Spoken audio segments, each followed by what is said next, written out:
বিদ্যুৎপৃষ্ট হয়ে দম্পতির মৃত্যু, এলাকায় শোক।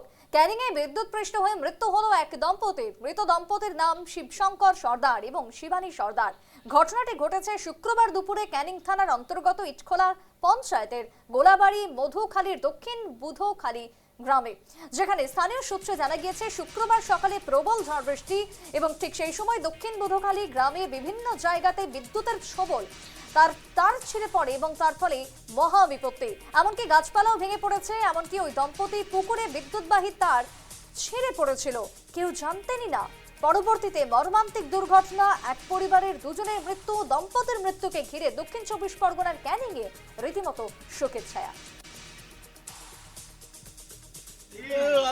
সকালে ঝড় হয়েছিল, তারপর ঝড় কারেন্টের তার ছিঁড়ে পুকুরে পড়ে গেছিল।